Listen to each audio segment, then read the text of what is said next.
Alright, I think it's time to do a rock to point video, but I've got some nodules of regular rocks, but I think they're going to be too tough to start the week with, so I'm going to try to make a rock to point with some obsidian. Much easier. Now this one's got some kind of layering going on. I guess I'll break into each one of these and see which one I want to use. All right.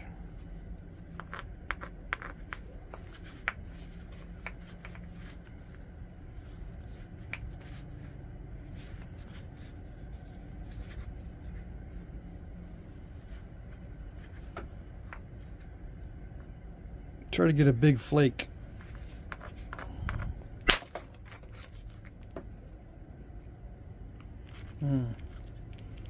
Yeah, this is going to be kind of crackly. Snap, crackle, pop. That one showered the flakes everywhere. Alright. I hit it pretty hard, but to be fair, see, it's got that black butter in it right there, but this stuff, I don't know. It doesn't look too bad. I mean, it's a clean break. Let's see if I can get a big flake. If I can't get a big flake, I'll just do a small flake, or just whittle it down to a biface.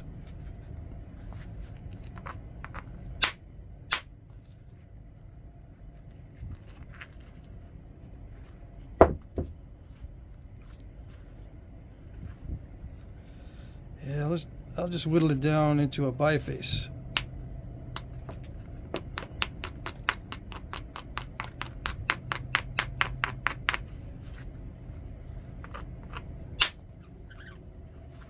That's kind of a big flake.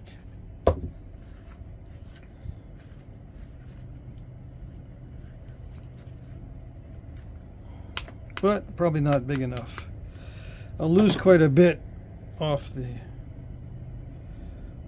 one of the ends because it's kind of curved.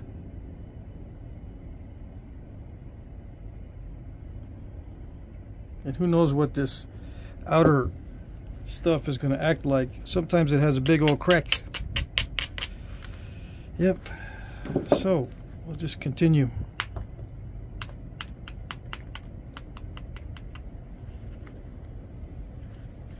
I almost didn't make any videos today.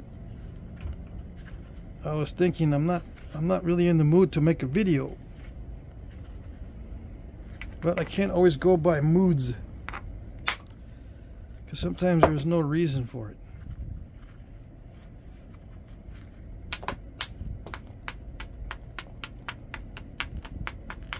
No reason why I can't.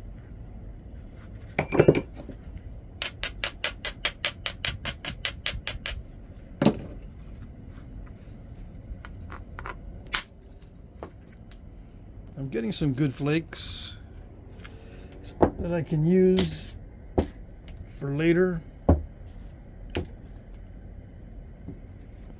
Yep.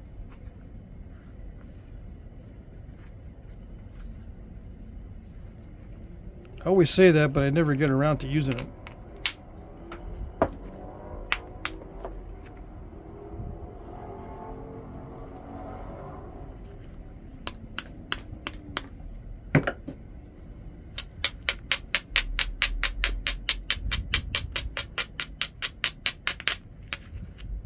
Sometimes I do.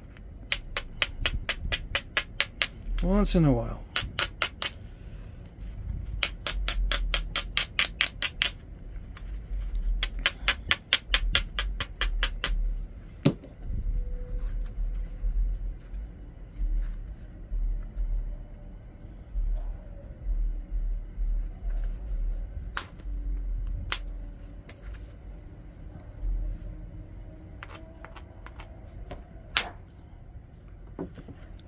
Yeah, very strange, very strange.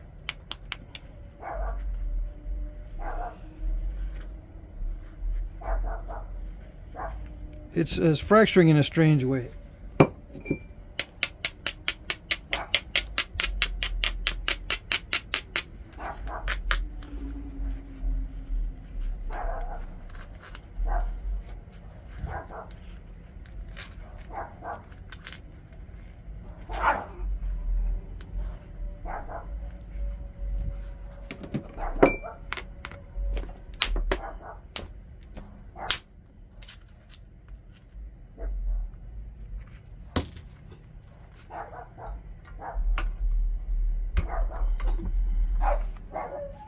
Yeah, I just don't like the tripod right there.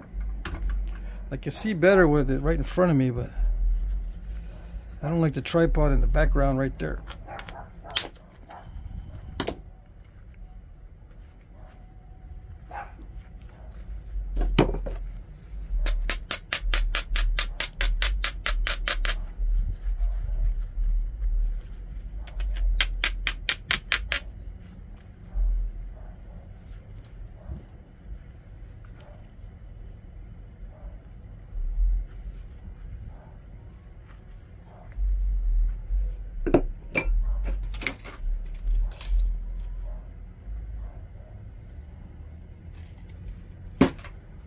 Mm-hmm. All right.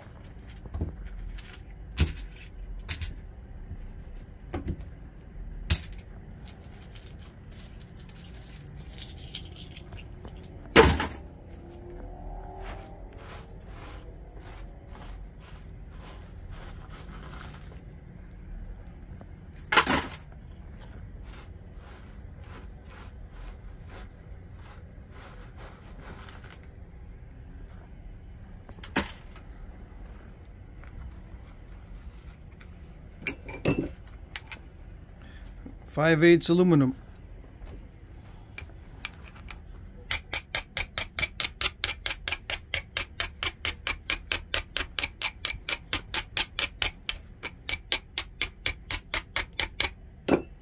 This is 1.5" aluminum.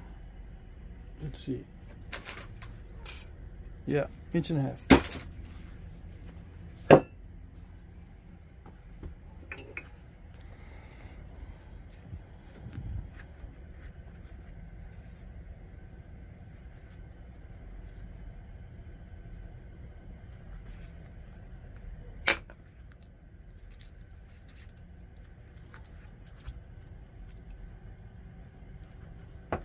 Yeah, I've been watching other YouTube videos and shorts of Flintknapping lately.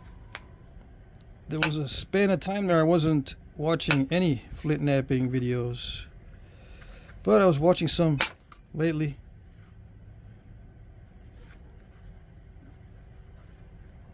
They're getting kind of gimmicky.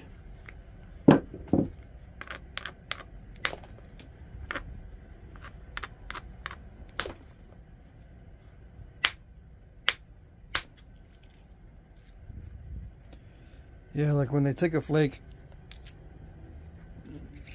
I notice a lot of these shorts, they'll take a flake and then they'll butterfly it out and they'll go, ooh.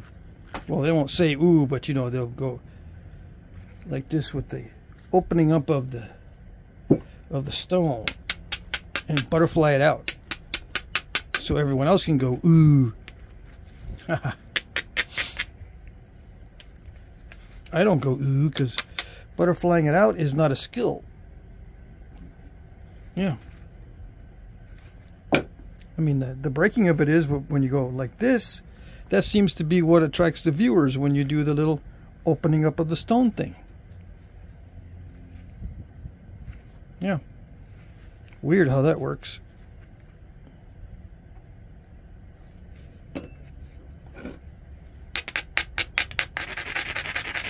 So it tells me that a lot of people that watch Flintknapping videos are not watching for the skill, they're watching for the wonderment. Like, it's wondrous how he can just open up like that and look at the inside. Yeah.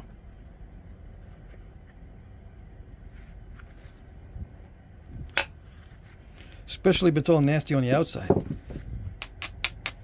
And it's all nice and smooth and shiny and beautiful on the inside. This one is actually smooth on the outside and nasty on the inside. But that's the kind of stuff you're going to see on this channel. Yes, you're going to see the stuff that is difficult to nap. And I'm going to try to make it look easy. Yep.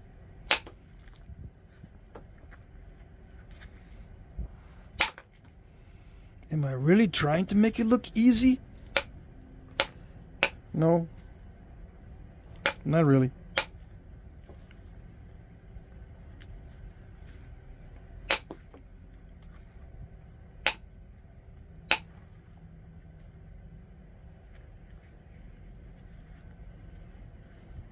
This is a challenge. Try to get the maximum biface out of this.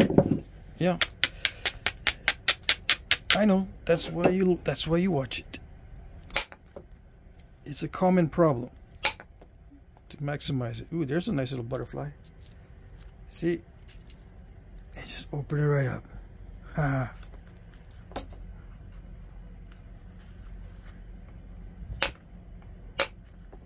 Ta-da.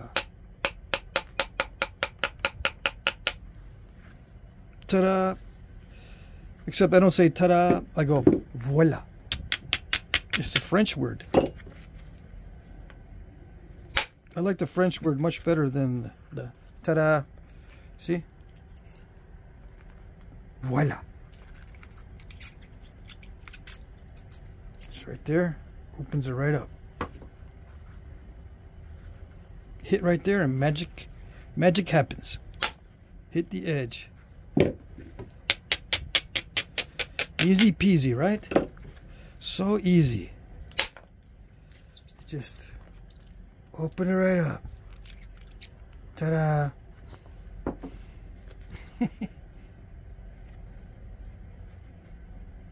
So after watching a bunch of those, I said, you know, I don't know. It's getting kind of gimmicky, and then I'm kind of drawn into it because I want to try to get a lot of views. Yes, I do like to get lots of views because that means I get the ad revenue.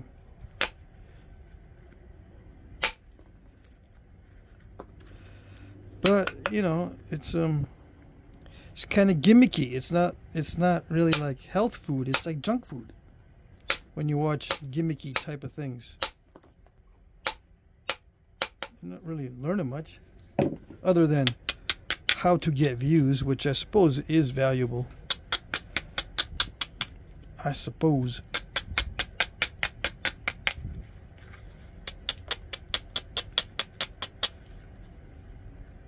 There's a crack in there.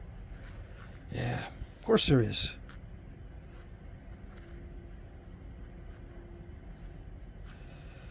Okay, so there's no real strategy. It's just opportunistic flaking. That's all it is. And then as it gets thinner and thinner, I got to be more and more careful and use my noggin more and more.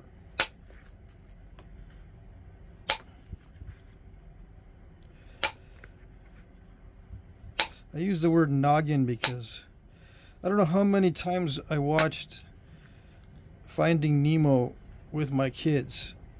I don't know how many dozens of times. That and all the other cartoon movies.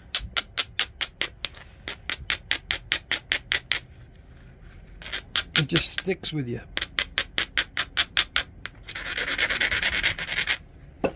And of course you watch it with your kids, because if you let them, at that age, if you let them sit there watch a movie by themselves, and you think, the TV will babysit them, you won't be supervising them, and they'll get into stuff. Yeah, even though the movie's on, they'll stick stuff in the microwave they're not supposed to. You know, a metal spoon or something. Or they'll spill something all over the place, and then they won't clean it up. They'll just go, oops, we'll get that later. Yeah, get it later. Go back and watch the movie. And in the meantime, all that stuff is slowly soaking under the cabinets in the kitchen. Whatever they spilled. And you know it's all sugary. And the ants are going to come swarming in a few days, no matter what you do. So you got to clean that stuff up quick. Can't just leave the kids unsupervised watching movies. No, no, no. You learn that pretty quick.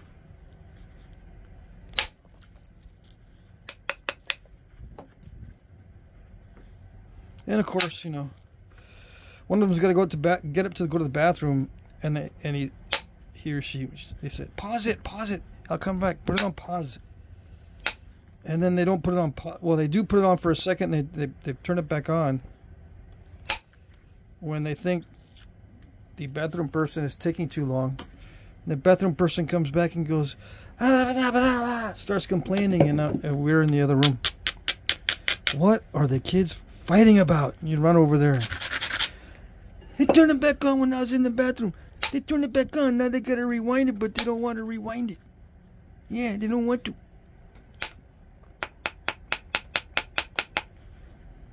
Blah, blah, blah, blah. Yeah, so you gotta be there to be the one that's pausing it and playing it again. You've got to be the remote controller. That's why you watch it with your kids.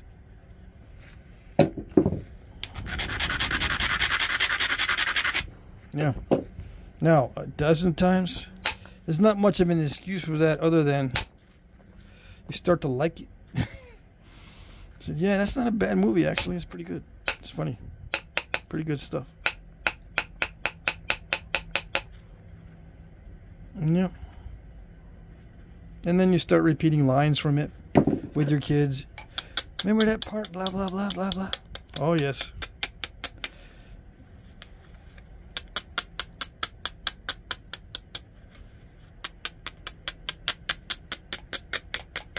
No grandkids yet. All my kids have grown past the age of 18. No grandkids yet. And it doesn't matter if I have grandkids or not. One way or the other. It's okay with me. No grandkids is okay. Lots of grandkids okay. A few here and there is okay. Doesn't matter.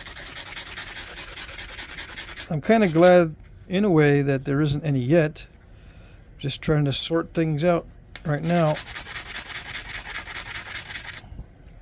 I don't want to go back to a desk job, but I might have to. But I'm going to sort it out in the meantime, what I'm going to do.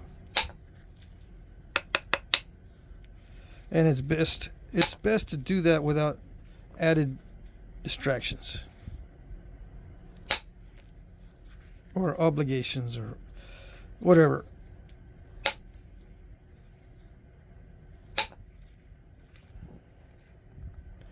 Know what I mean? Jelly bean.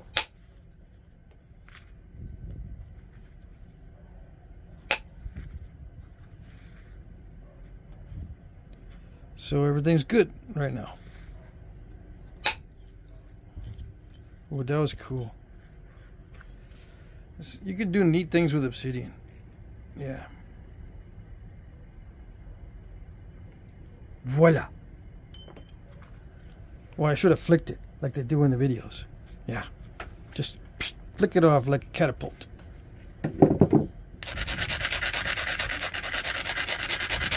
So I stopped watching those and got back to business. I got back to the business of watching plinking videos, you know, on the target range with pistols and stuff like that. Why do I like to watch those? I don't know. I like to see the new weapons developments. I do like to keep track of what is new in the firearms agenda, industry, or whatever. I do like to watch that, keep up with it. I'm trying to keep up with international news, local news. National news is not that great. The coverage on national news is not that great. Yeah, international, I suppose, is not that great either.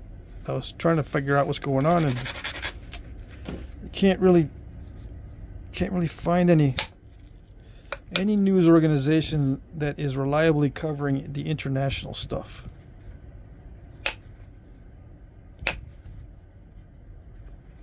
Nope, nope.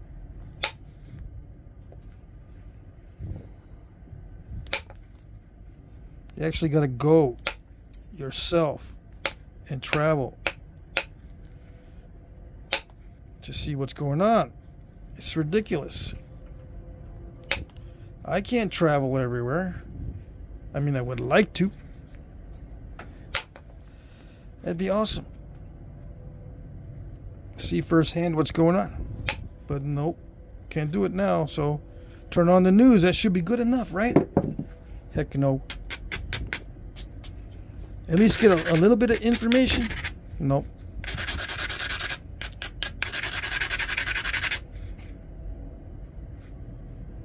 How's the economy doing? You mean the climate? No, the economy. Yeah, that's what I said, the climate. No, the economy. Yeah, climate. See, you don't get what you want to get. They think you're hearing some. They think they're hearing something else or something. I don't know what it is.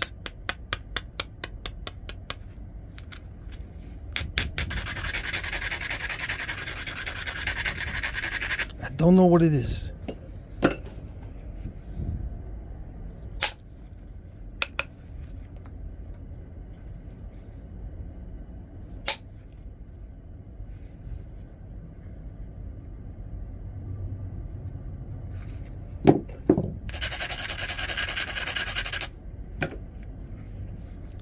Anyways,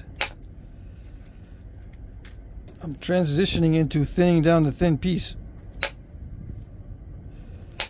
Are you catching it?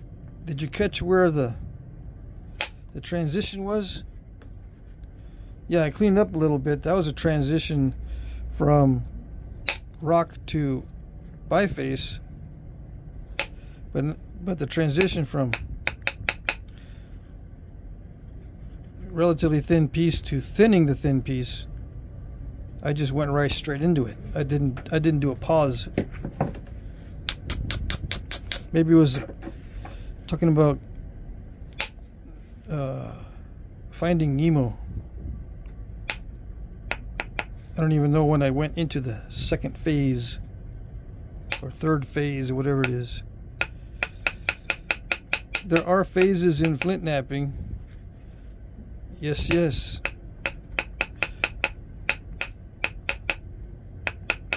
Mostly discernible to the observer and not necessarily the flint napper. The flint napper can become accustomed to pausing during certain times.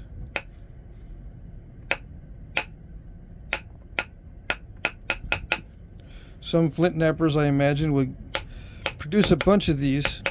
Right here, they'd stop right here, produce a bunch of these blanks. You know, pause after each one, you know, and pick up another rock and make another blank. And then come back and trim them all down to the correct size and make a batch.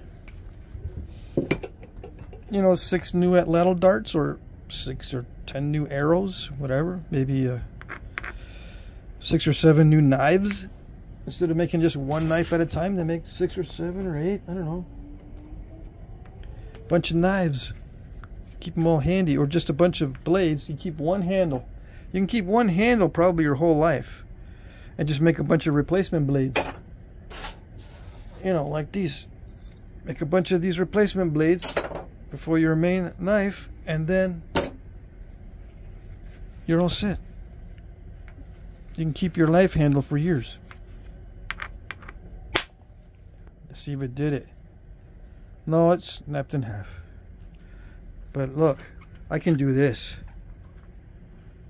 Ooh, it opens up like that, like a butterfly. Isn't that cool? There's a lot of skill in doing this. Open. Ooh, lots of skill in doing that. Am I being sarcastic? Yeah, it's so funny that online you got to specify if you're being sarcastic, because some people don't have a good sense for that. I don't know what it is.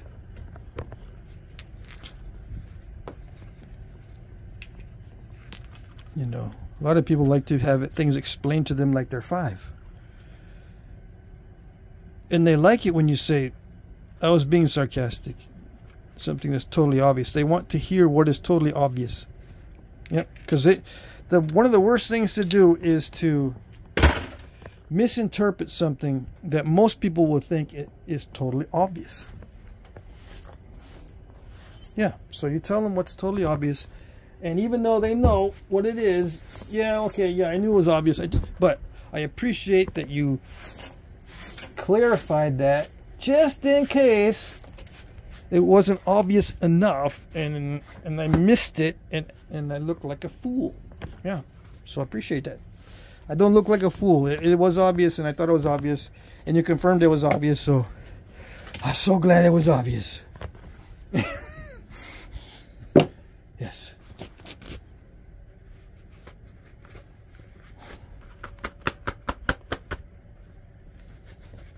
You know, obvious sarcasm, but you know, you got to reiterate, make sure everybody knows, just in case. See if that's a good one. I don't know. Regardless if it was good, I can still do this. Ooh. Yeah.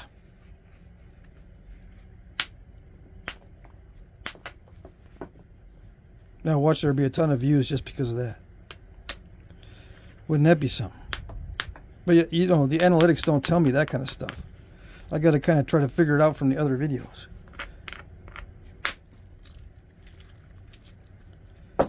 Yeah. What makes the other videos very watchable?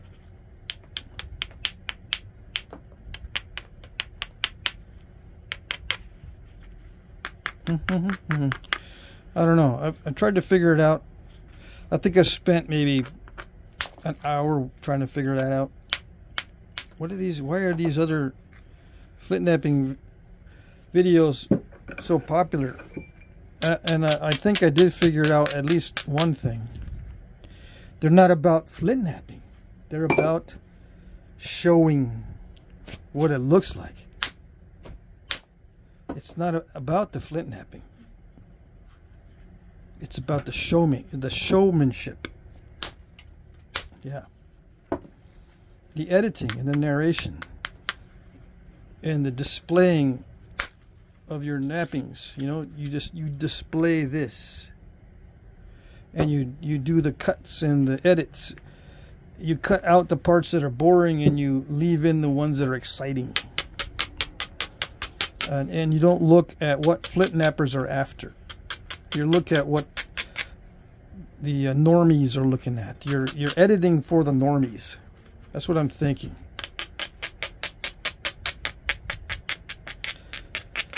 The Flintknappers, they want to see everything, and they want to see it up close, and they want to see it clearly. Everything up close and clear. No cuts. They want to see everything. And why is there a mistake? What explanation as to why it failed? Yeah. But we all know why this failed. It's an overshoot. It fails because I hit too hard. Yeah. And this is an overshot, and I don't like overshots, and this is one of the reasons why. It's because it does that. I lose a lot off the end. It's not productive. In fact, it can ruin your whole day. How often does it not ruin my whole day? Not very often. Especially when I have only smaller pieces. If I have smaller pieces and I do an overshot, it ruins my day. So I made one of these earlier. Well, just now. I thought I was going to make another one about the same size. And look, it's already too short. So if I was making it to spec, and it's not that hard to make it to spec, because it's only like what? Yeah, little over 3 inches. It's not that hard to make these, but then with an overshot, I just wasted this piece. Yeah, it's under 3 inches now. So what do? I got to shrink it down. I got to shrink this one down to match that. If this stays that length, which it probably won't. Well, I don't know, maybe it will, because it's got a good center line to it. There's a lot of, I don't know why I say a lot there, but there's a center line that's reasonable in this piece without it being really curved. I can maintain the length, I think.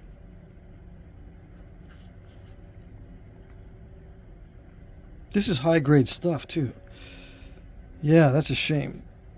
And didn't hit it all that hard either.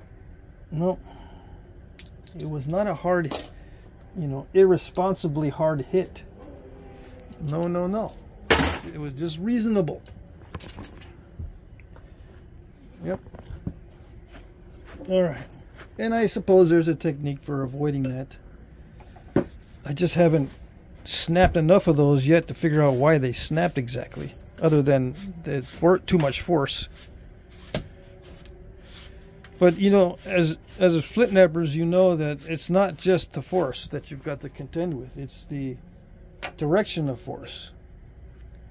And through what thickness of material.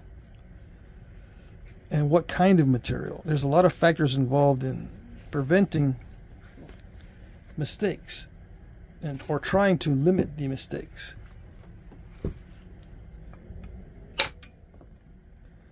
Lots of things to control.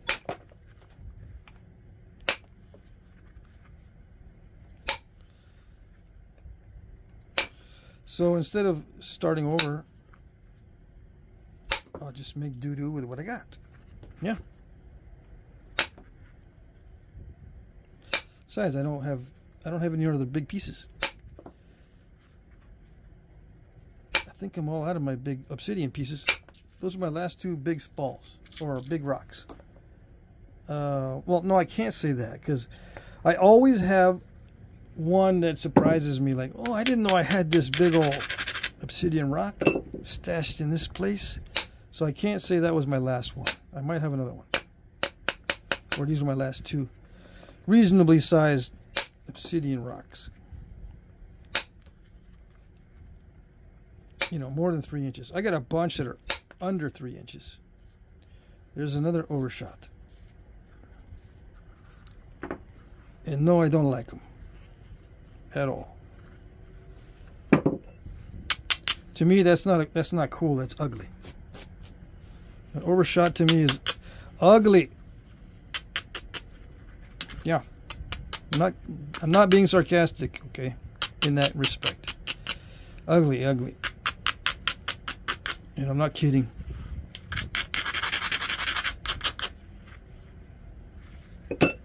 All right.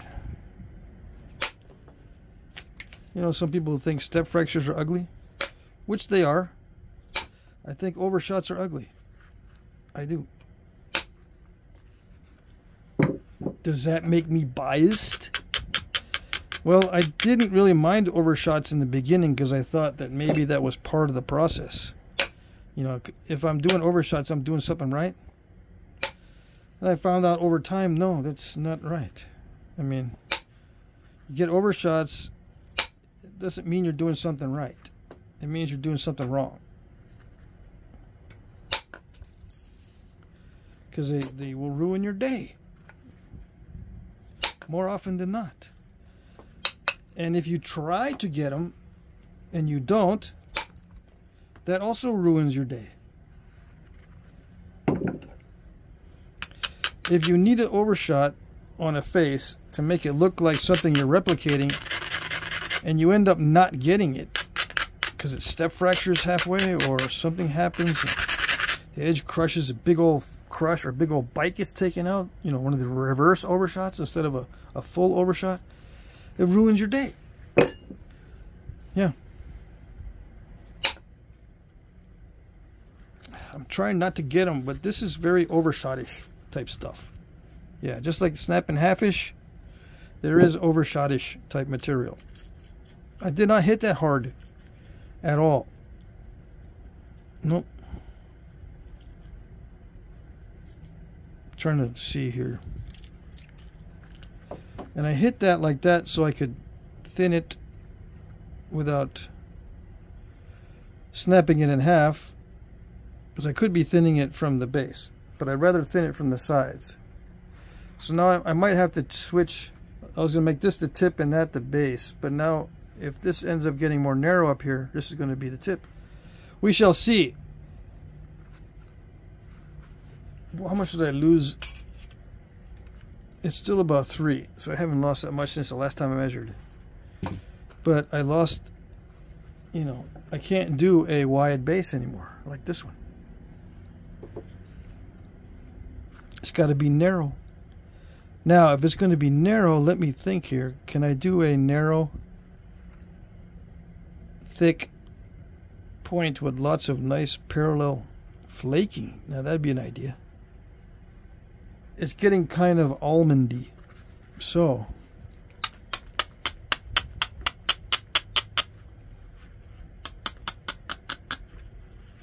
let's see. Let's just go with it. Let's go with the almond shape and make it even more almondy. Yeah.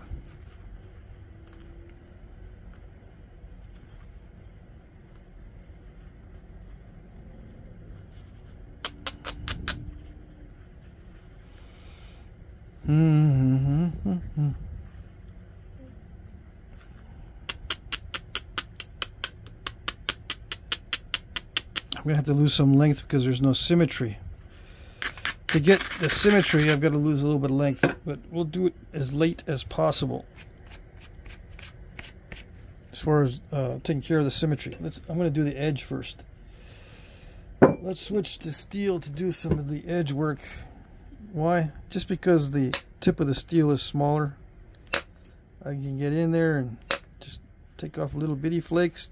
Because see, there's still some cortex here. I just barely want to remove it because I want to try to preserve as much of the workpiece material as possible.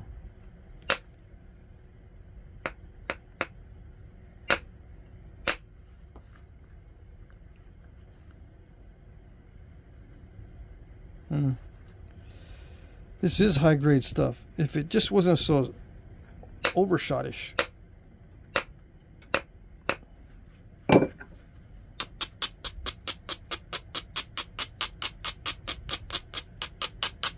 It might be snap in half stuff.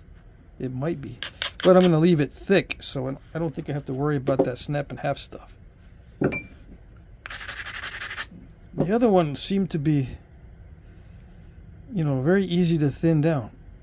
So this is not black butter. This, not black butter, but this is. Yeah. This is banded. Smoky in the banded.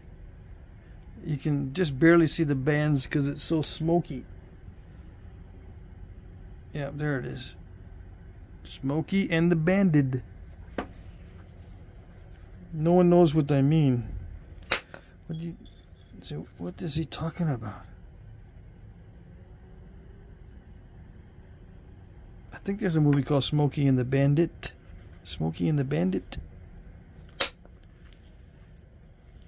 Right? I hope I got that title correct.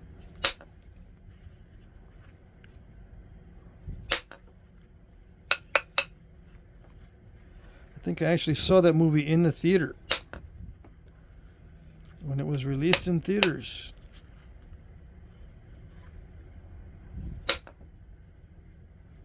Yep, that's how old I am.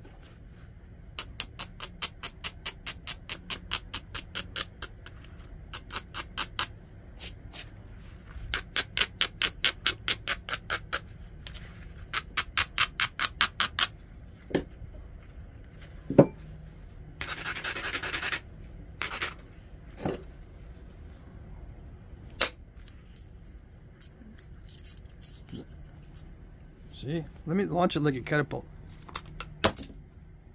So graceful. Shall we try it again? Let's launch it like I'm supposed to. Like those other cool napping videos. Ready? No? Didn't do it.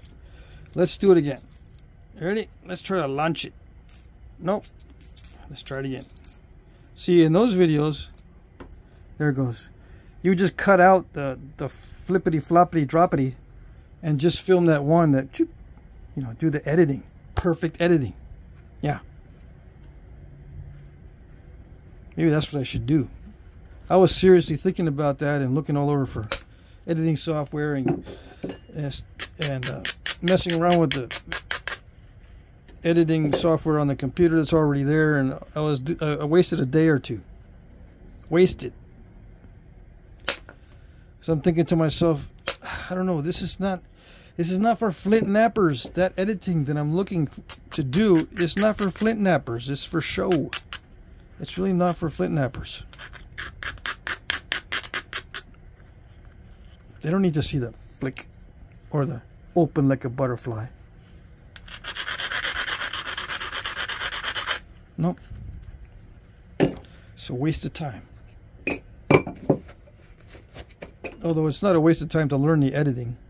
So I need to do it. There are some things I do want to edit.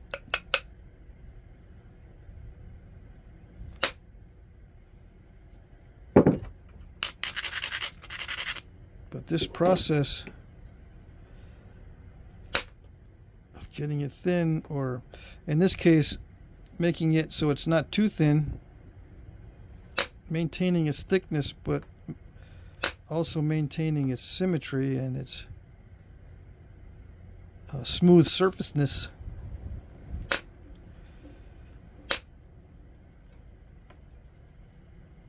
Yeah. Let's see.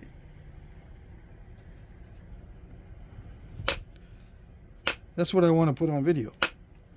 I'm making these videos for flint nappers, which is, it's kind of ironic that people who want to relax are watching. I'm doing this specifically for flint nappers, and it ends up being relaxing. And if I do it, maybe if I do it for the normies, the flint nappers will be more interested in it. And I'm just totally out of touch with what's what. Maybe.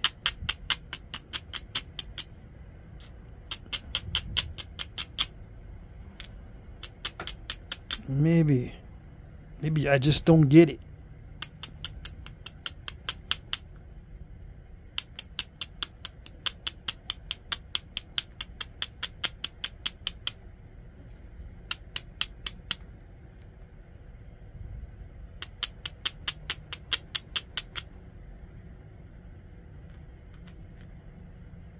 All right.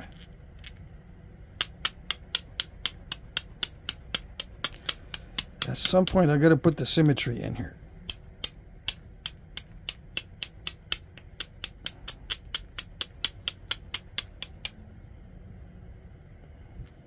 Lately, I've been trying to figure out the mystery of the Humbolt. Yes, yes. And I have some Humboldt artifacts, but I left them up in New Hampshire. Yep. I got half my stuff up there. I haven't seen any of that stuff in a year. Half of my books, half of my materials, half of my artifacts. Basically half of all my stuff is up there. It's been sitting in the storage room for over a year. Oh no, not over. Just under a year. I gotta go back and check on it and bring some of it back down to Texas. I have to consolidate it. It doesn't work having half of it there and half of it here. I gotta have all my books. Yeah. I gotta have all my good materials and all my artifacts. The stuff that I can split up are like arrow shafts and bow staves and other materials like that. I can split that up because I don't use that much at once.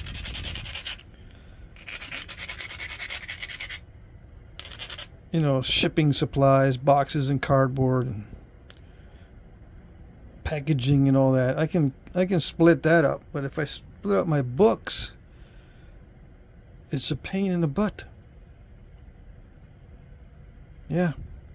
I need to look up a reference. I invested some money in books and then I can't even look them up. Yeah. It's alright though, because whenever I bring a book out, I always forget to show the cover, and it's the first thing people ask. They don't ask, how difficult was it to nap? No, what they ask for was, what's that book? They don't go, how difficult was this to nap, and what kind of rock is it? No, they don't ask that. They ask, what's the book?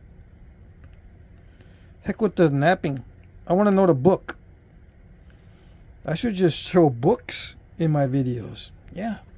Just, okay, this is a Flintknapping video, and then start showing only books. This book and that book and this book and the pictures and the stuff inside the book as much as I can without violating copyright. And that's the Flintknapping video. Yeah. I'm only half kidding because it gets frustrating. You guys should already have the books. That's not that many actually pertaining to Flintknapping. You should already have them all. It'll only take a week to get them all, to do all the Google research and get them all. Yeah. You guys you can research how to get the latest video games in all the versions and all the levels and whatever. But you can't figure out what the Flintknapping books are? I don't know.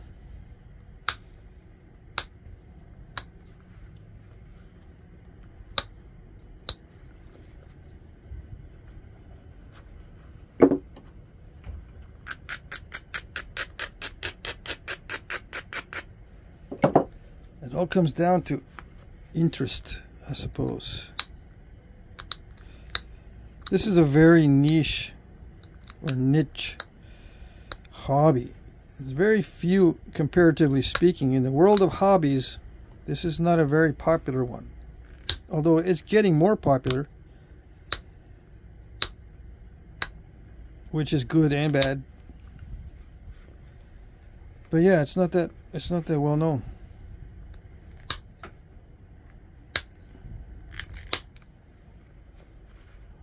So you don't have many people to ask in person, what's all the Flintknapping books? What are you talking about? You can't just Google, okay, type in list of Flintknapping books and see what you come up with. You come up with some Amazon stuff. But then you get all the old stuff. Stuff that hasn't been updated, has not been updated since the 70s. They think it's been updated, but all the techniques in there, 70s. It's all 70s techniques. Yep. How much has changed between the 1970s and the 2023s? How many years is that? 50?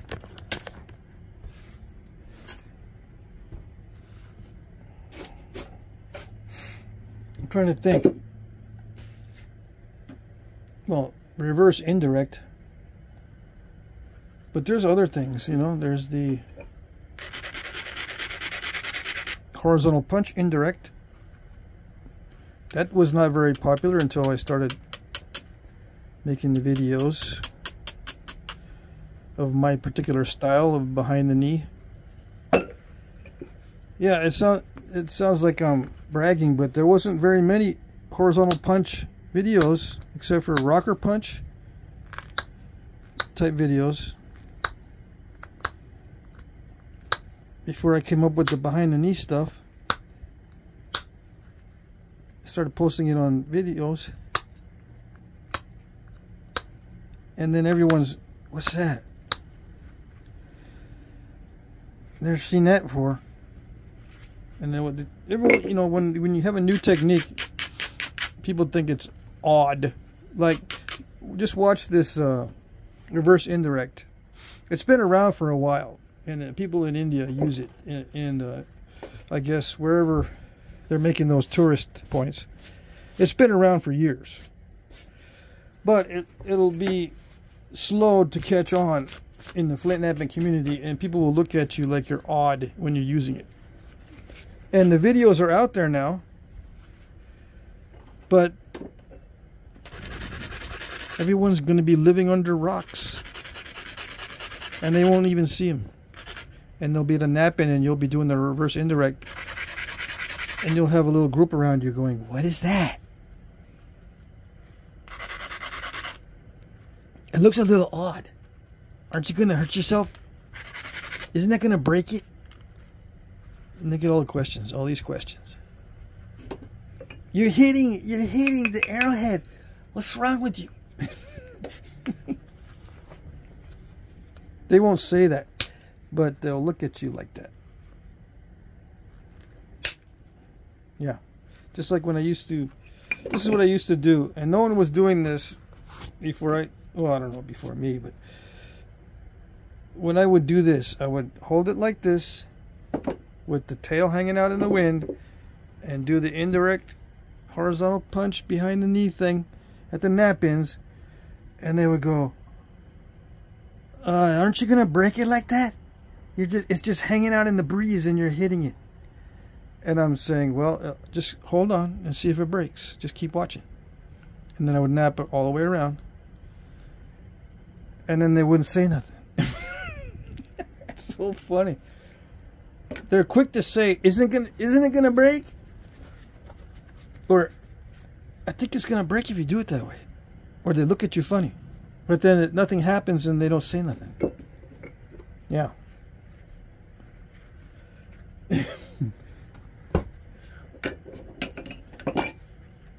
And then they walk off and they're bewildered, but they don't want to say they're bewildered. Nope. Just watch. That'll happen with the reverse indirect. They'll be bewildered and they'll say, aren't you going to break it if you hit the workpiece like that? I mean, that seems kind of dicey. And then you don't, and you end up notching it deeply, and they'll just walk off and go. You'll hear crickets going. The crickets will follow them too. Them and their crickets will leave. You'll stay and watch for a while, and then they'll leave, and the crickets will follow them. Yep.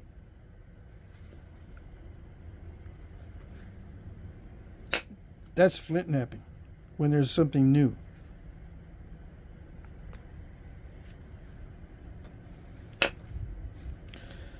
And if you have one of the intellectual types watching you, I noticed that there's like 3 different types. One will say absolutely nothing and be fascinated. One will break in and say, isn't that a little dicey? You think they used to do it that way in the past? Yeah, is it? You think so? I mean, why are you doing it that way? And then others will say, we'll have lots of questions like, how long have you been doing that?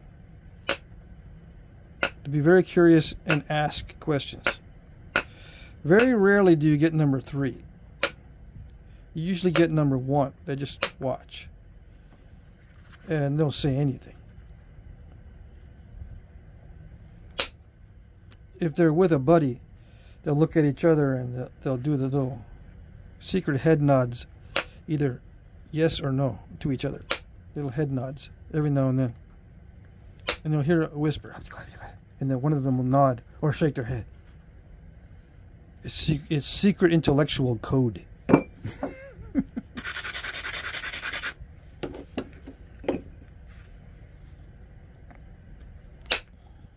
They're probably thinking, what book did he get it out of? What's the name of the book that he got that out of? You know what that book is?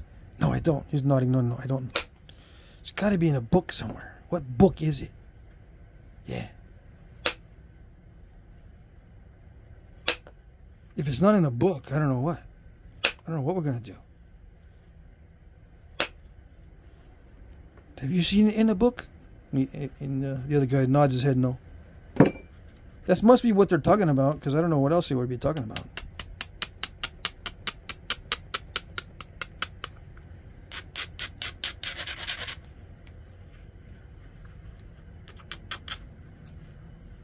Anyway, the flint napping books are outdated, all of them. And they don't help you because there's too many variables. All the flint napping books that I've been reading, or that I've read, they leave out, I would estimate, at least half, and usually more, of the information you need in order to control the initial conditions. They leave out at least half. At least.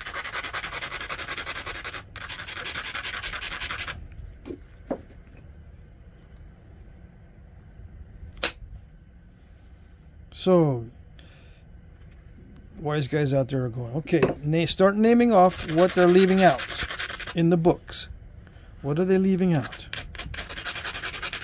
Well, a lot of them say to abrade, but how much to abrade? Do you abrade at an angle like this? Do you abrade straight across? Do you abrade both ways? Do you round it, or do you sharpen it? Like with a bevel, with a sharp edge? Or do you round everything off? How much abrading is enough? Can you shape and abrade at the same time? Or do you shape and abrade? Like, can you get in between different platforms and abrade to eliminate what's in between? Or you just leave it weak?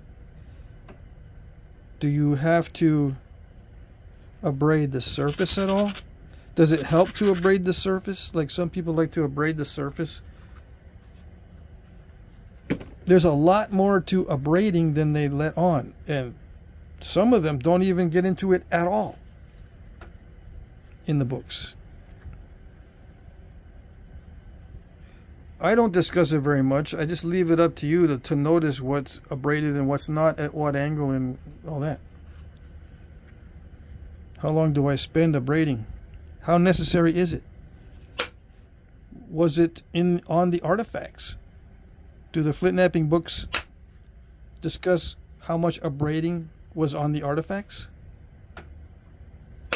Do they have evidence of abrading on artifacts? And if so, what is the evidence? Is it heavy abrading, or is it more like polishing? Is it crackly abrading, like with an extremely rough surface like this on the abrading stone? Or is it a very fine abrading? Now, does it matter? Well, just ask yourself if it matters. Some guys say it makes all the difference. The abrading makes all the difference. And if it's not in the books, sometimes it's not even mentioned except in passing. How valuable do you think that book is if you're the type of guy that says abrading makes all the difference? Okay, smarty pants, now you got your answer. That's just one example. There are other examples of things that they miss in the Flintknapping books.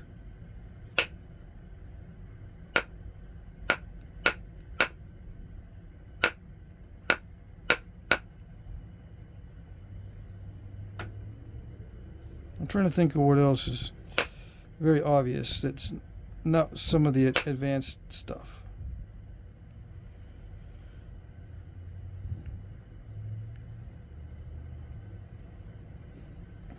Like, do they discuss what stones are knappable? Or how do you determine what is knappable and what is not? They talk about Mohs hardness, M-O-H-S.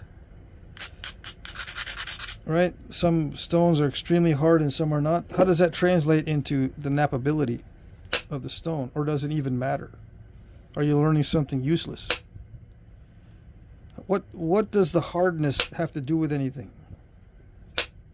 Especially when it varies from tip to bottom or from side to side. The hardness can vary. Do they discuss what techniques are used to overcome variations in the material?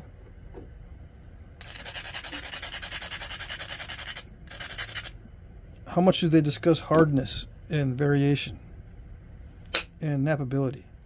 Some guys think, rightly so, that variation in hardness and consistency and all that is extremely vital. It makes all the difference to some people. And yet, the Flintknapping books don't discuss it very much.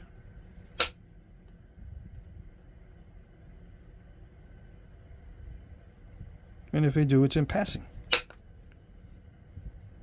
How much is that going to help the guy that understands that variation in the hardness can sometimes make all the difference? Yeah.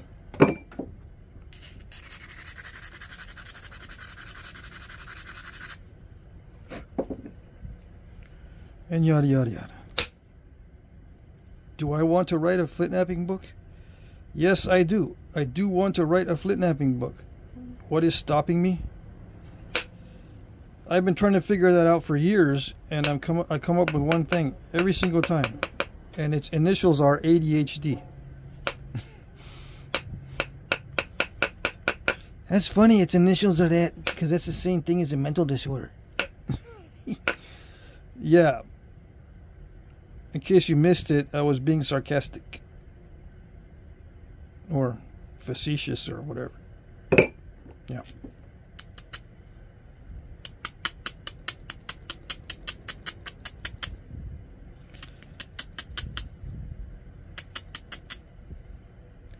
So it's kind of almondish because it's not really all that thin, and I'm going to try to do some regular flaking on this.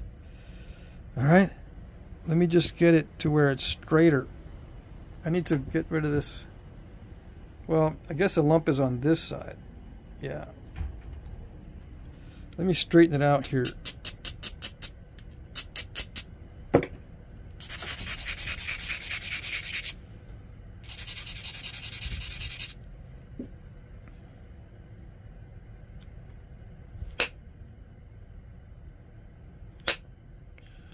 The secret to regular flaking is a regular or very even biface or preform to start with.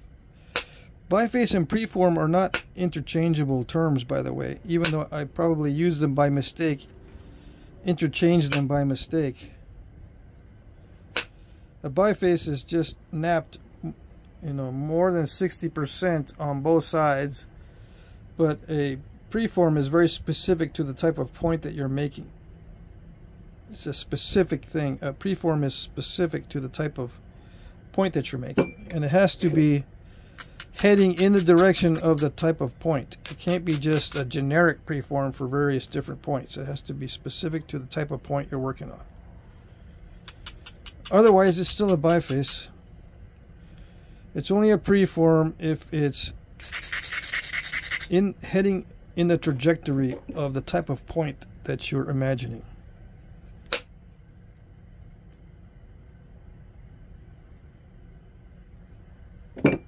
Yeah. Because otherwise it just is, the word preform is too vague.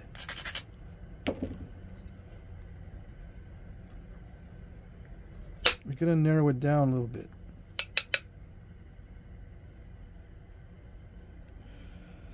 Am I straightening it out? I think I am, kind of, sort of.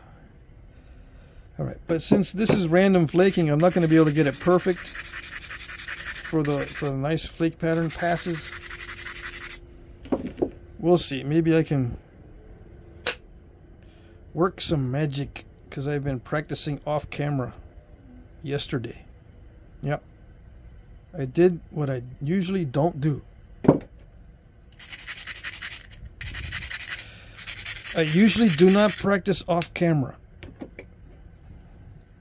but I just wanted some peace and quiet, some birds chirping,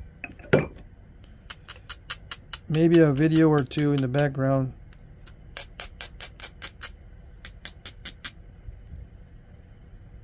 And just me and the fan going. The fan is working in the background like right now. And I was working, I was chipping away. Just methodically chipping. Do you want to see? You want to see what I was working on? Uh-oh. Maybe I was just pulling your leg and telling you some BS. And I don't have anything to show you because I didn't do it. Yeah. Maybe. You don't know. Okay. I was working on this yesterday. It's a Humbolt, although it reminds me of an Angostura. I gotta work on the base characteristics so it doesn't look like an Angostura, because the Humboldts are ground down here too, just like Angostura. I wonder if you can call it a Humboldt Stura. Yeah. Anyway, that's what I was working on yesterday. Late last night. Because I could. It was peaceful. When I started, there was birds, but then it got late because I spent like 2 hours on this sucker. And the hardest part was keeping it thick. See that? Like, this is not even close to being that thick. I tried to keep this one really thick. I figured, nah, I'm not going to do that with this one because it's just too difficult. It's actually very difficult to keep it that thick. I don't know why. Well, I kind of do know why, because the brain is trained to remove turtlebacks, and this thickness is just like a turtleback, so the brain wants to hit real hard to remove that thickness in the middle. You know what I mean? This is called biconvex. When it's real thick in the middle, it's hard to do once you get your brain trained to not do that. Yeah. We have trained our brains, especially on this channel, if you've been following it, to not do that, to eliminate the turtlebacks and lumps first and get it thinned down. And then you can just trim around the edges and do what you want. Basically, if you can just get it to the right shape without having to thin it anymore, you're home free. You just sharpen the edges and notch it. If there is notches. Or sometimes even if you might not want to sharpen it. That's all you do. You just thin it down, get the edges fairly good, and that's it. Like, I could mount it right now and it will still work, even though a lot of it's dull. It'll still work as that little dart point. It's not going to be as effective as if I sharpened it up a lot. But anyway, let's get to the pressure flaking. Yeah, all right. Let me clean up a little first.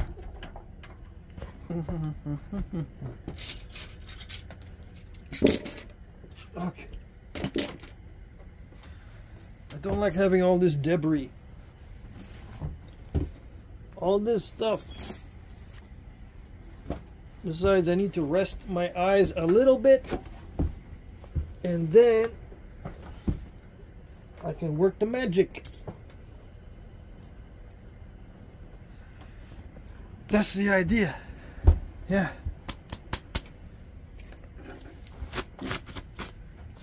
If you can think it, maybe you can do it. Right? Yeah. I don't know. I'm not a motivational coach or whatever. I used to watch that kind of stuff. Motivation. Motivation is good if nothing's shutting you down. You can be as motivated as you want, but if something internally shuts you down, it's like it just opens the door to the pit and you fall right in. You can be as motivated as you want and scratch around inside the pit, but you're not getting out. Some of you know what I'm talking about when it comes to being shut down and can't do anything. All right. I won't get into that. It's depressing. So I'm going to pressure flake this with some nice regular passes. That's the theory. Okay.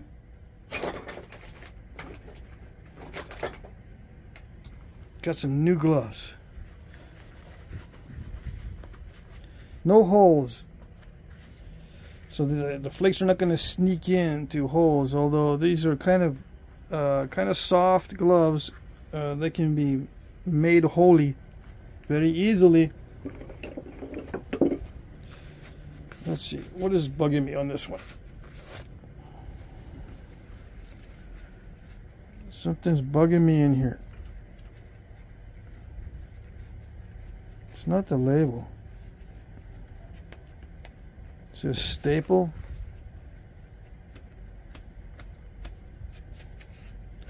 What is it?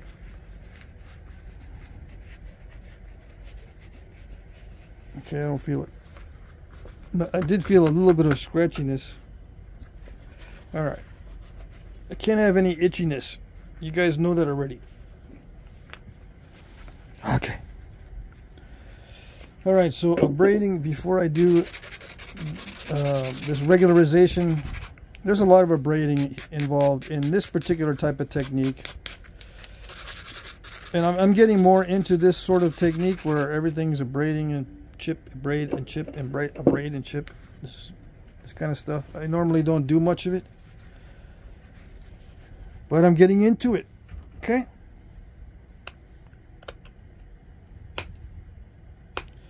I'm going to regularize it, and to do it the best way possible, I've got to be very particular about my abrading and not try to take shortcuts. Yeah. The more careful you are with Obsidian, the better. I mean, you can do some amazing things with Obsidian. Truly amazing, I'm finding out.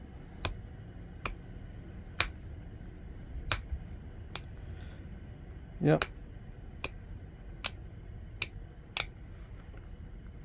And why didn't all the Native Americans use Obsidian? I think they would if they could. But, and it was traded far and wide, but I'm wondering why it was not traded even more far and wide with its amazing properties. Probably, now that I think about it, I think I answered my own question the other day. It's very hazardous. You got to be a gambler type to mess with it, especially in the age of no medicine, no modern medicine. They had medicine back then, yeah. They knew that they had to, you know, quickly wash the eyes out if you got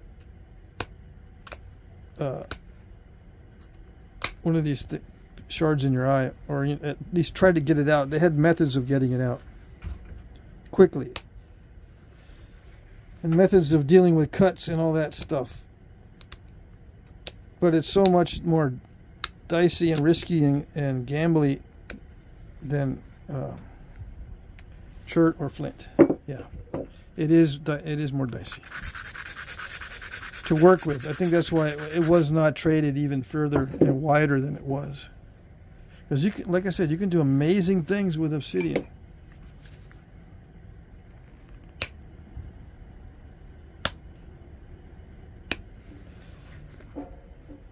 Apparently not damage control in some cases. Let's see. I should have attacked that with a better strategy. Yeah. Hold on while I try to get rid of that step fracture. Can't have that step fracture in there in case you can't see it. I know half of you can't see this. Alright. There's a step fracture along the edge. You cannot have these. You cannot have that right there. Right there. Come on, you're just all over the place with the focus. I got to get rid of that and all that crunchiness in front of it, which means I might lose some of the tip if I can't get any cooperation.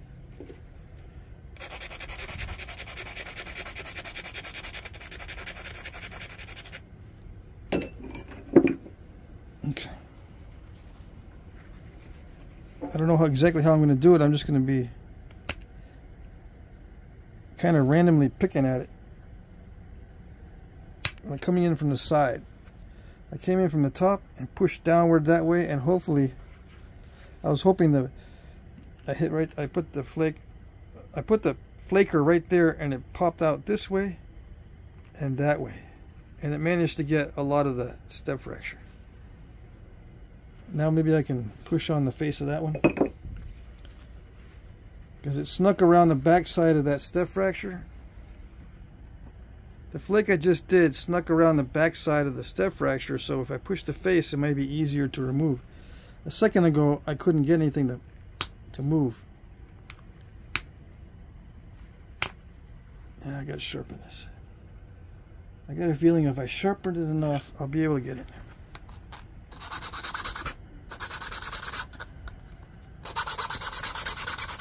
See, it's got to be really, really sharp. Right now, it's not.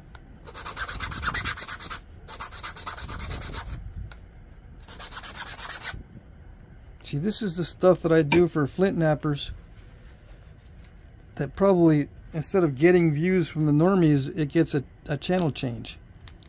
They don't want to see this. They just change the channel. Because I'm struggling and it's not pretty.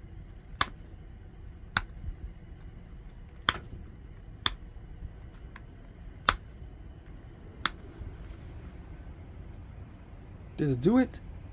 I don't know. It did something weird. It kind of did it, but then there's a remnant in there.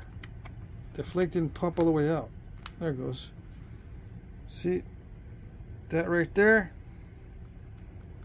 The little bugger that was right in there. Weird. Now it looks like there's a hole in it.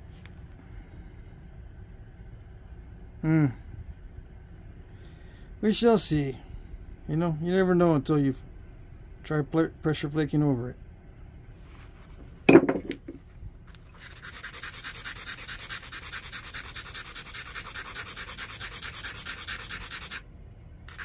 Alright. That's why it's much better if you do the grinding, like the flake over grind. Did I say it was better? Yeah, because it's less aggravating. That helped a little.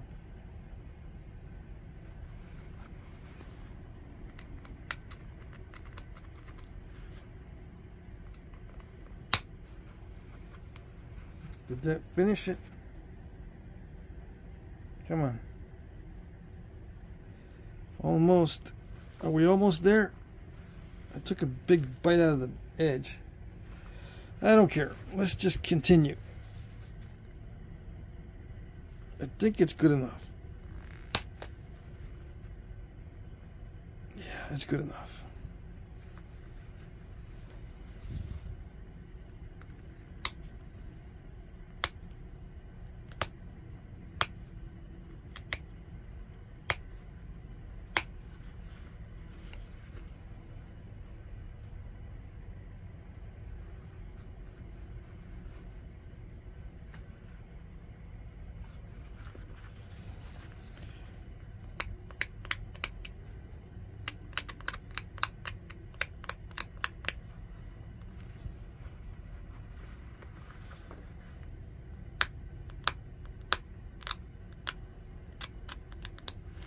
I had to move the tip a little bit that way to get the symmetry back.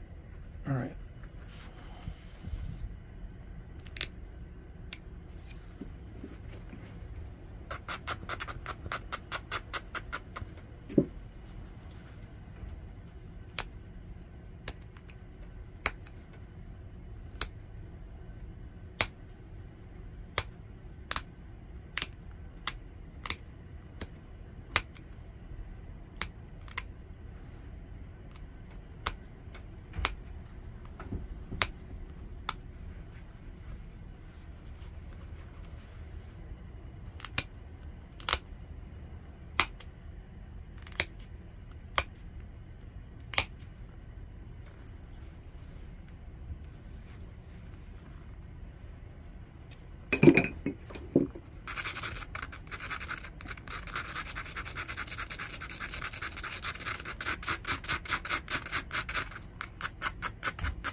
Okay.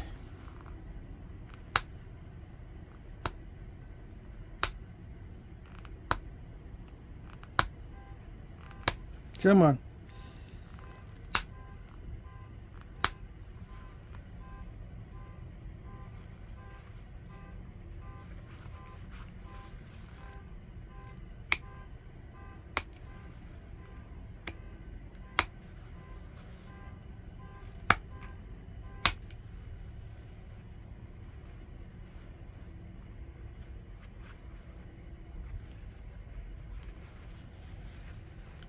Okay, continue to regularize it.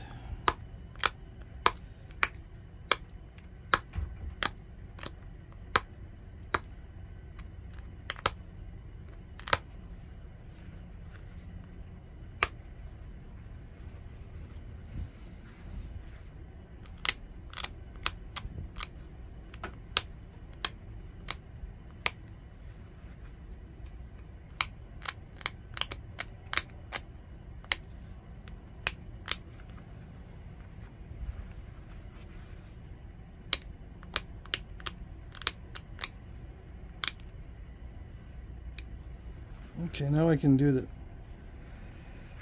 sharpening passes, right? I think I can do them already. I don't know. Let's see.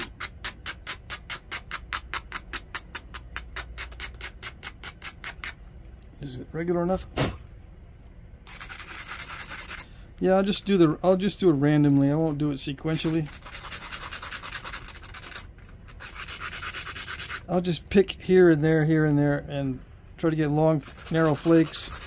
And after I'm done doing it randomly, it should look like there's a series.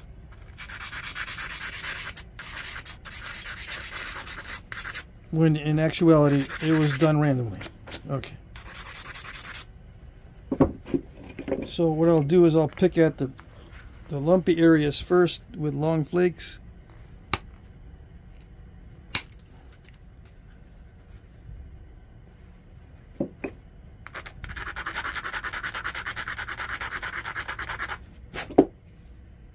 And then I'll go in between if I need to.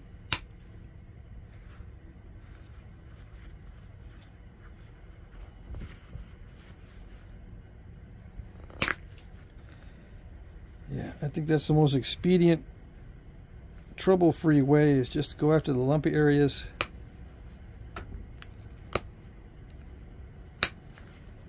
First with the long flakes.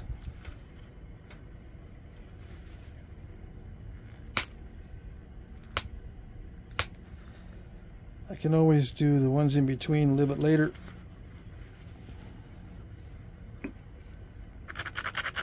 Or just do it randomly. Yeah, I'm just going to do it randomly.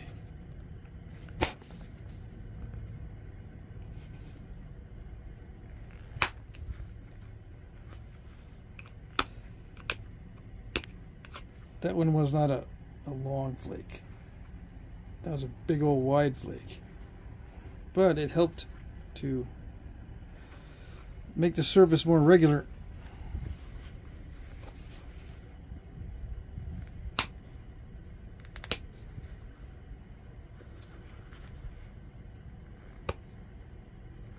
Come on.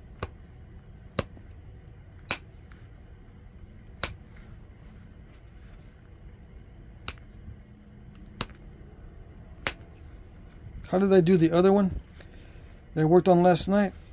I did that one sequentially, and man, was it a pain. Yes, yes.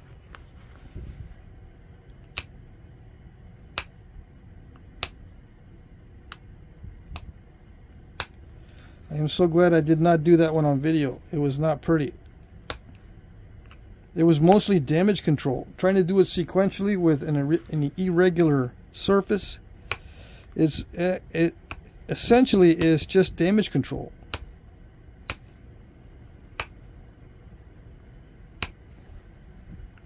It looks totally messed up until the final pass.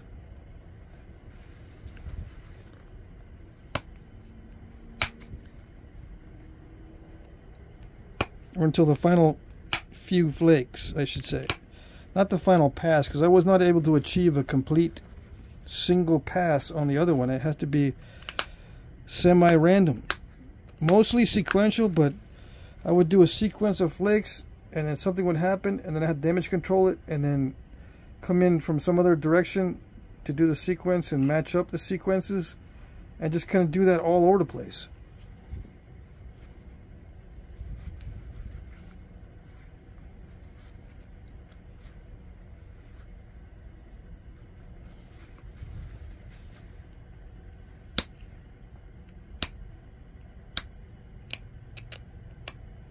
Maybe that's how they used to do it. I don't know.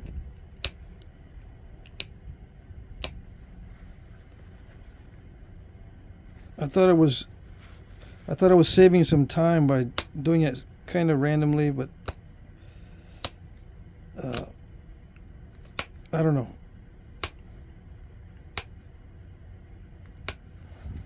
I think it may be just you save more time by doing either one way or the other.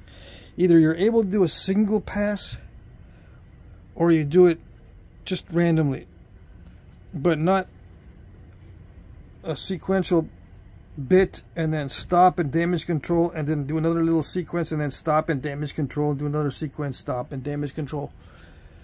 that stopping in between and doing damage control is a real hassle.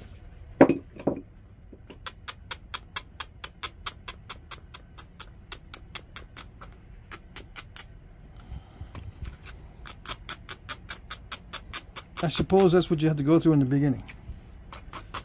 Yeah, I suppose it's unavoidable. Alright, this glove is starting to get in the way. I might regret it.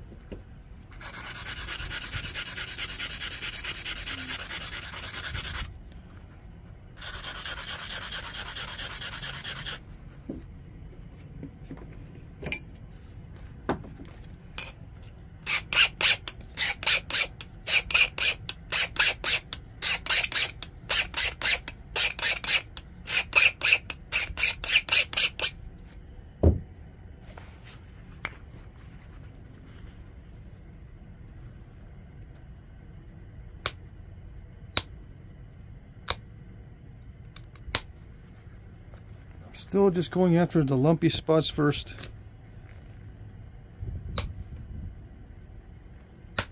I'll come back and do the ones in between a little bit later.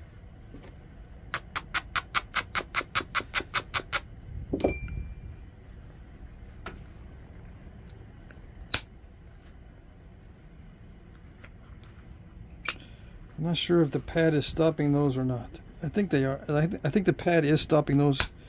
So I'm gonna have to break down and actually get a slotted pad. Yep.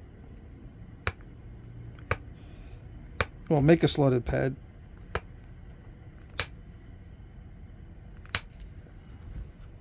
See, this is just random, picking off the lumpy areas first.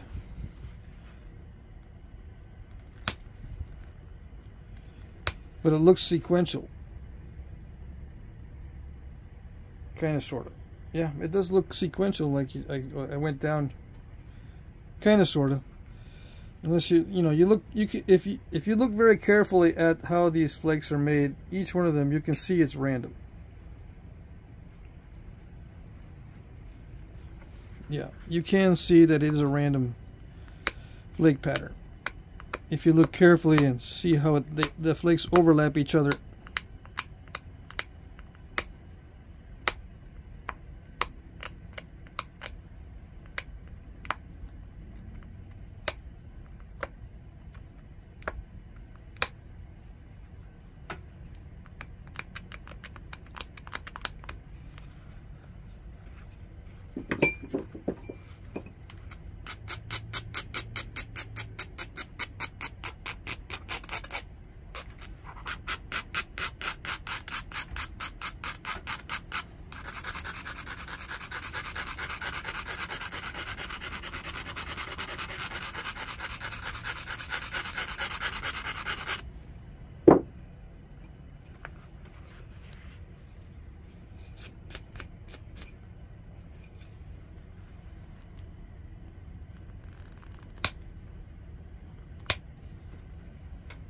Now those I push downward like this. Now the other ones I'm going to push upward. Why did I push downward on these near the tip? I learned last night that you can't push upward in this area. Nope, nope, nope.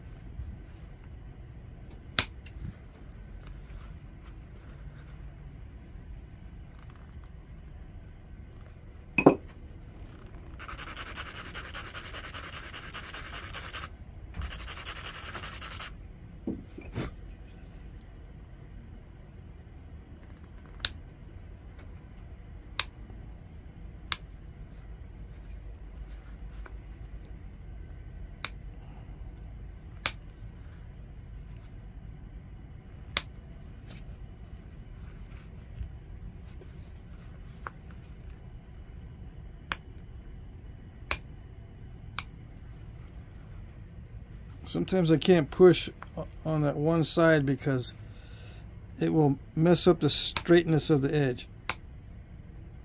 I want to keep the edge straight.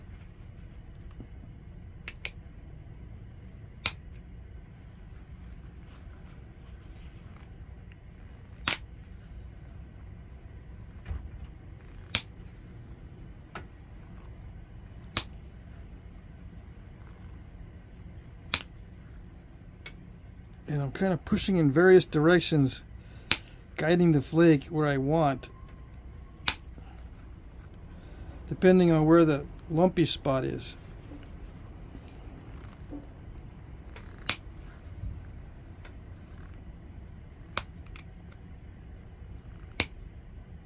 Damn it.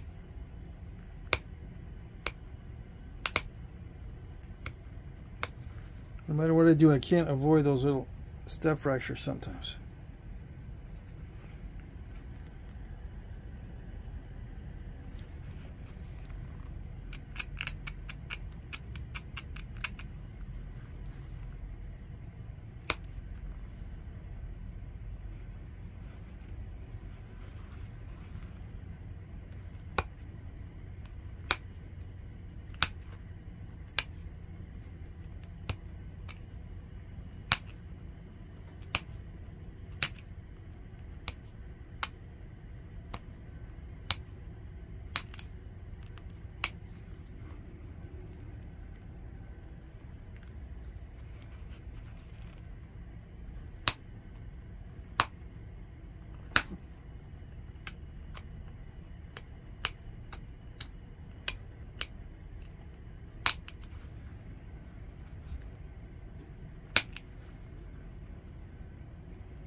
Yeah, I've tried getting out lumps at the tip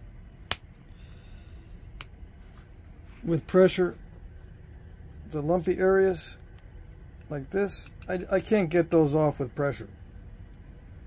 I had to use an indirect percussion strike, but it's too late now. I can't get those off with pressure. It just always seems to go up over the top a little bit or stop right at the ridge and doesn't thin it down.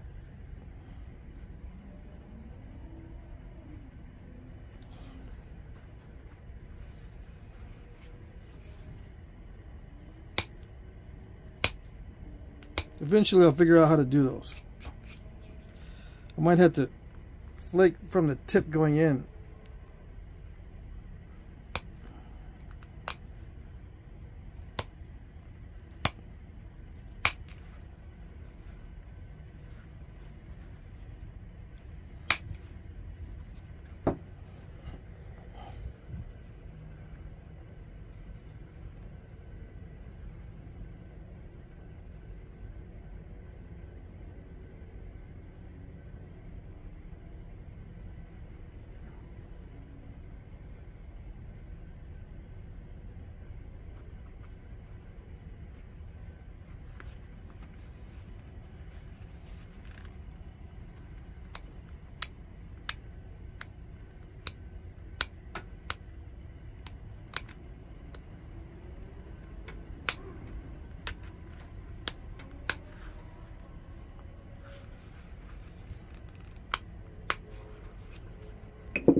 Yeah, I find it much easier to hit the sides with an abrader to get the symmetry correct than to try to flake it symmetrical. And I'll just come back and sharpen it after I just dulled it just now.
All right, so it's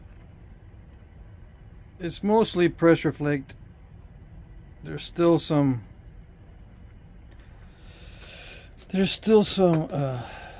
percussion flakes showing. Yeah, but I'm not going to mess with it. It took me a long time to do this one. It was much wider, and I had to do several passes of pressure to get all the pressure flakes to meet in the middle. These are not all meeting in the middle right now. See, I'm getting to go that far. They're not going to the center. I would need another 4 passes to get it to everything to the center, and then by that time it'll be extremely narrow. So I'll just leave it like this and put in the base.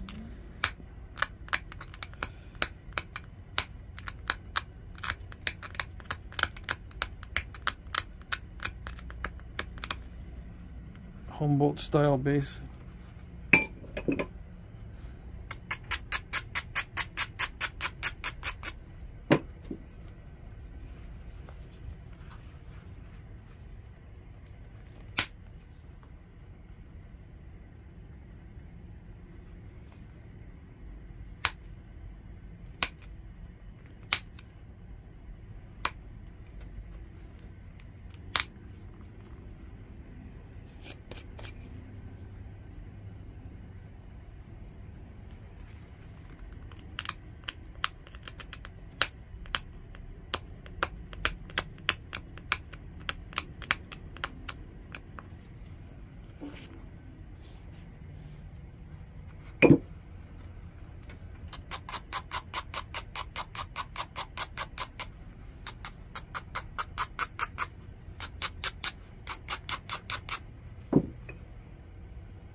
I don't know, did they have thinning flakes like this? I think they did. I might be wrong.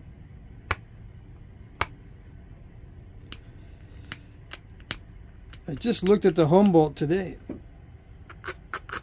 I still can't remember if they have these long thinning flakes.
I did see that there's variations on the Humboldt, so that's a good thing because I'm very variable.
I don't know.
I'm just going to leave it like that. Now the edges look like they're all ground down, but they're sharp. It's because of the lighting. Let's see. See, the edges are light gray in the light.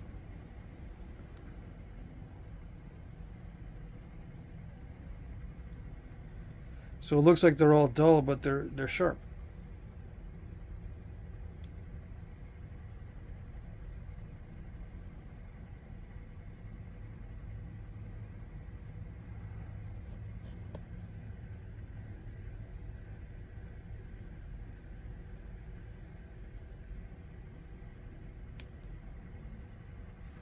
Okay.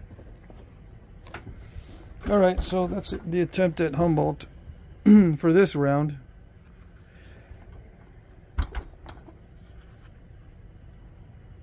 Yeah, okay.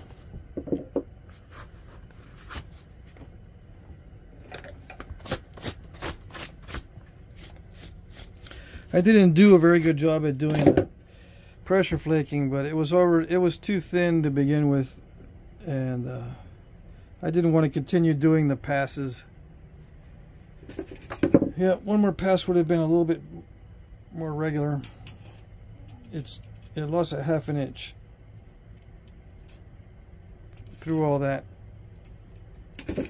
Yeah. That was a big piece, huh?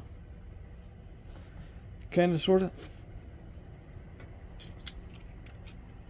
Ended up being smaller. Well, it was shorter than this piece, right? Because I overshot this one. I don't know what I'm going to make out of this.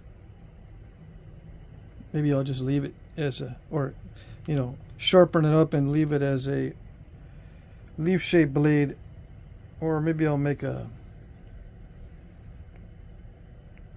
I can't remember the names of the points now. Yeah. Anyway, there's some great basin points that look pretty cool, that remind me of Frio points, or let me think here.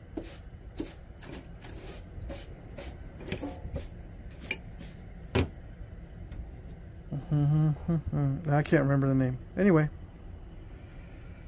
that's it for this episode of pressure flaking, learning to pressure flake, whichever you want to call it. All right, I think that's it.